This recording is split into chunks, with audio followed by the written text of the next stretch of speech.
En un tranquilo pueblo, enclavado entre colinas ondulantes y bosques sombríos, se erguía una antigua casa cubierta de yedra al final de la calle Arce. Aquel hogar pertenecía a doña Emilia Velasco, una mujer de unos 80 años, frágil de cuerpo pero con una mente aún aguda. Había pasado la mayor parte de su vida en esa casa. Emilia no siempre estuvo sola. En otro tiempo, su hogar rebosaba de risas, amor y vida gracias a su familia. Tuvo 3 hijos: Andrés, el mayor, un hombre de negocio serio y ocupado que residía en una metrópoli lejana; Lucía, la hija de en medio, una artista que había decidido mudarse a la costa para capturar en sus lienzos la belleza de los atardeceres; y Mateo, el más joven, quien se convirtió en abogado y vivía en una ciudad cercana.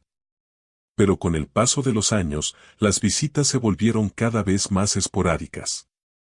Emilia veía cómo sus hijos se alejaban poco a poco, absorbidos por sus carreras, sus relaciones y las exigencias de su vida cotidiana. Aún así, ella mantenía la esperanza. Su cumpleaños número 85 se acercaba y había organizado una celebración sencilla pero especial, una cena junto a sus hijos. Semanas antes, envió las invitaciones y, para asegurarse de que no lo olvidaran, los llamó personalmente a cada uno.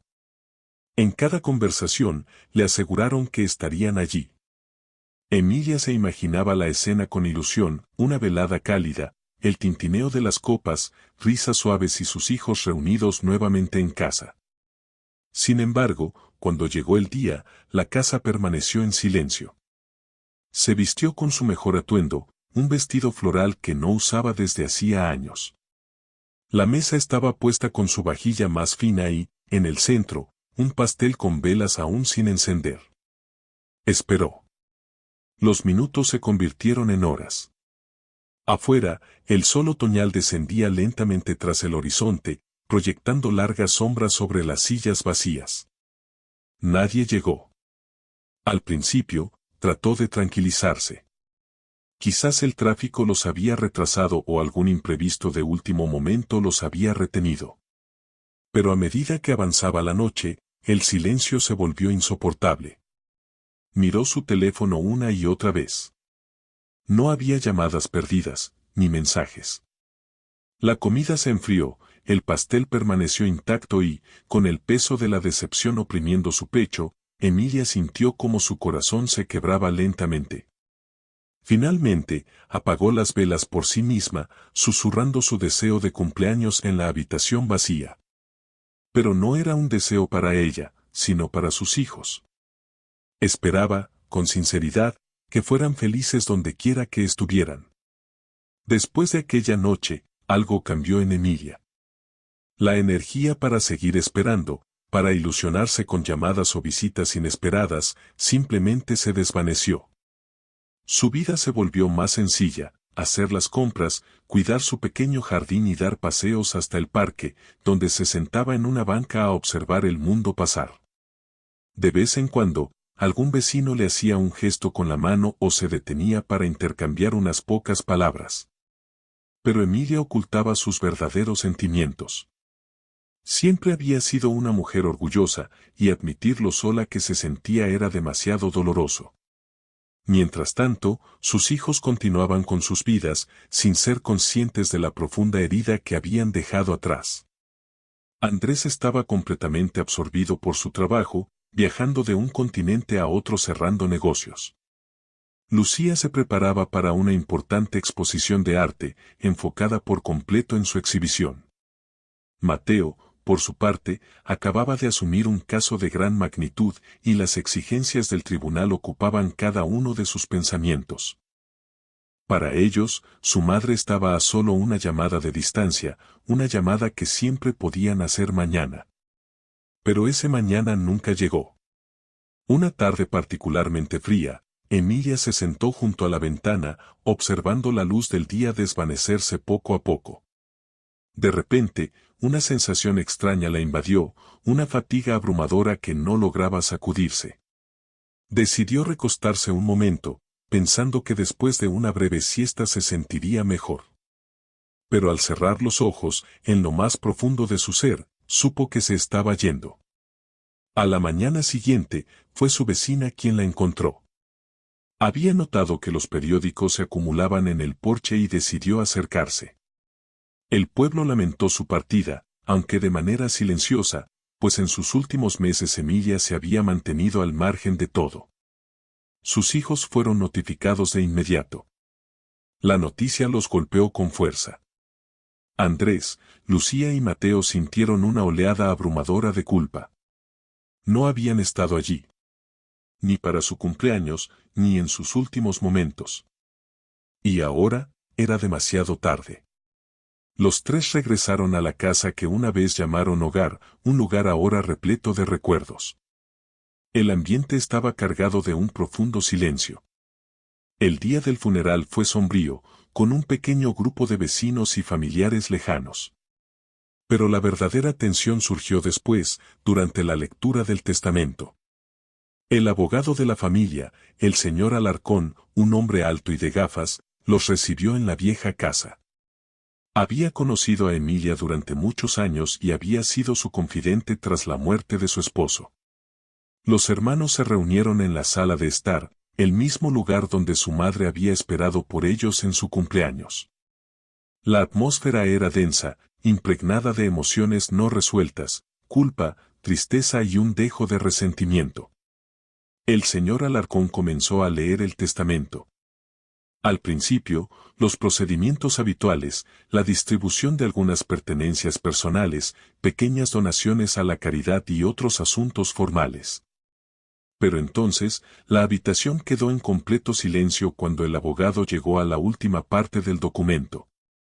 A mis queridos hijos, leyó en voz alta. Les he dejado algo especial, algo que creo que encontrarán tanto sorprendente como valioso, aunque no en la forma en que podrían esperar. Los hermanos intercambiaron miradas de desconcierto. ¿Qué les habría dejado su madre? ¿La casa? ¿Alguna reliquia familiar? El señor Alarcón carraspeó y continuó, en el ático de esta casa encontrarán un cofre cerrado con llave. Dentro, descubrirán la verdad sobre su herencia.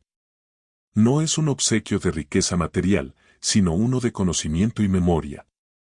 Es mi última lección para ustedes y espero que, cuando llegue el momento, logren comprenderla. Intrigados e inquietos, los tres hermanos subieron al ático. Hacía años que no ponían un pie allí. El lugar estaba cubierto de polvo, repleto de objetos olvidados de su infancia. En un rincón, bajo una gruesa capa de suciedad, encontraron el cofre. Era pesado, de madera desgastada por el tiempo, con un gran candado de bronce asegurándolo. Lucía, la artista, encontró la llave dentro de un sobre que descansaba sobre el cofre. Con manos temblorosas, la introdujo en la cerradura y la giró. Dentro encontraron cartas, decenas de ellas, todas dirigidas a cada uno de ellos con la delicada caligrafía de su madre. Cada hermano tomó sus respectivas cartas, sintiendo una mezcla de curiosidad y temor. No eran simples notas. Eran mensajes que abarcaban años, escritos para los cumpleaños que no habían compartido, las festividades en las que estuvieron ausentes y los momentos que habían olvidado. Las cartas de Andrés estaban llenas de palabras de amor, pero también de decepción. Su madre siempre había admirado su ambición, pero deseaba que comprendiera que el éxito no lo era todo. Quería verte feliz, había escrito. Pero temo que te hayas convertido en un extraño para tu propia alegría. Por favor, hijo mío, tómate un momento para descubrir qué es lo que realmente importa, no olvides que una vez fuiste feliz aquí en casa, junto a tus hermanos. El tiempo es lo único que nunca podrás comprar de vuelta. Las cartas de Lucía eran distintas. Su madre siempre había apoyado su sueño de ser artista, pero en sus palabras se notaba un matiz de tristeza. Tus pinturas son hermosas, mi querida, decía una de las cartas. Pero extraño la forma en que solías pintar con pasión. En algún punto del camino, empezaste a pintar para los demás y olvidaste hacerlo para ti misma. Las cartas de Mateo, en cambio, fueron quizás las más difíciles de leer. Como el menor, siempre había sido el que permanecía más cerca de su madre, al menos físicamente. Pero sus cartas revelaban un dolor profundo que él no sabía que ella cargaba. Estabas tan cerca, pero nunca realmente aquí, comenzaba una de ellas. Siempre tenías prisa, siempre pensando en lo siguiente, en el próximo caso. Solo quería que te sentaras conmigo, que hablaras conmigo, como solías hacerlo de joven muy cariñoso conmigo. Eras en quien más confiaba para entenderme. Cada palabra atravesaba sus corazones como un recordatorio doloroso de todas las veces que dieron por sentada la presencia de su madre, de los momentos que jamás podrían recuperar. Sin embargo, la última carta en el cofre no estaba dirigida a uno solo de ellos, sino a los tres. Mis queridos hijos, comenzaba, les he dejado esto no para hacerles daño, sino para ayudarles a ver lo que no pude decirles en vida. Quería que comprendieran el valor del tiempo, de la presencia, de la familia. Quería que supieran que, aunque los amé más de lo que las palabras pueden expresar, muchas veces me sentí sola y los extrañé profundamente. Pero también quiero que sepan que los perdono. La vida tiene una manera de arrastrarnos en diferentes direcciones, y lo entiendo. Espero que con este último regalo puedan reencontrarse, tanto entre ustedes como con aquello que realmente importa. Recuerden que son una familia y deben estar unidos. Las lágrimas rodaban por sus rostros al terminar de leer. Se habían concentrado tanto en sus propias vidas, en sus éxitos y fracasos, que olvidaron a la única persona que siempre estuvo ahí para ellos. Justo cuando pensaban que las revelaciones habían terminado, el señor Alarcón reapareció en el ático, sosteniendo un pequeño sobre.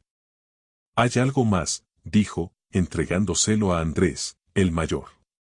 Dentro, encontraron la escritura de la casa. Pero no era lo que esperaban. Su madre no les había dejado la casa a ellos. En su lugar, la había donado a una organización benéfica local que ofrecía refugio a ancianos sin familia que los cuidara. El hogar que una vez estuvo lleno de sus recuerdos de infancia ahora sería un santuario para aquellos que no tenían a nadie, explicó el señor Alarcón.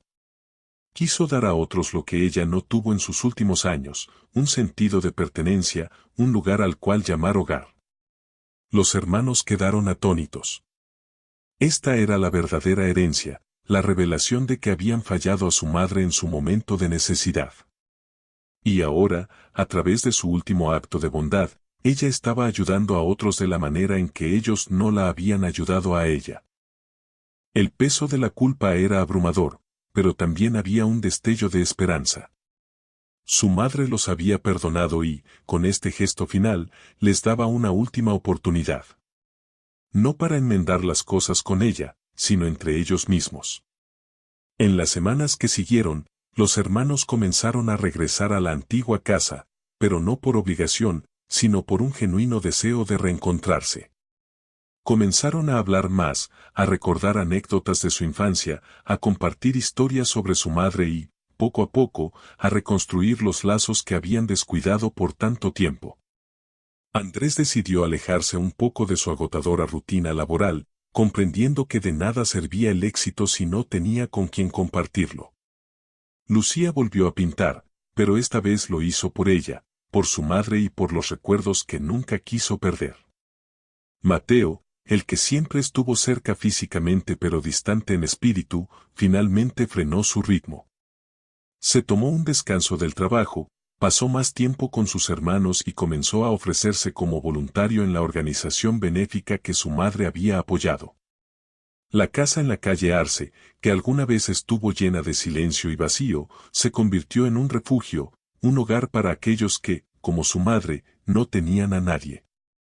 Pero para los hermanos, era un recordatorio constante de lo que habían perdido. Una tarde, mientras estaban en el jardín viendo el sol ocultarse tras las colinas, se encontraron sumidos en un pesado silencio. Lucía sostenía un pincel, pero sus manos temblaban. Andrés suspiró, mirando el cielo con una tristeza contenida. Mateo apretó los labios, sintiendo en su pecho el peso de la ausencia. ¿Cómo dejamos que pasara tanto tiempo?, susurró Lucía, con la voz quebrada. Ninguno respondió.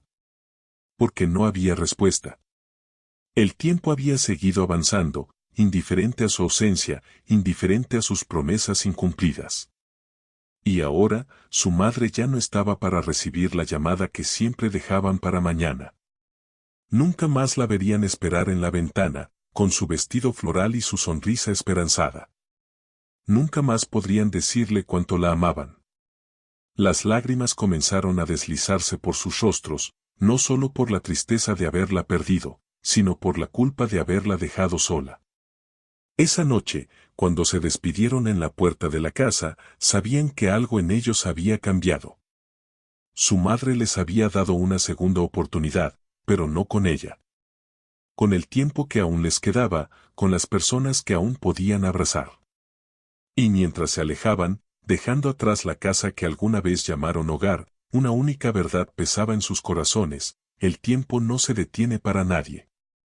Y ellos lo habían aprendido demasiado tarde.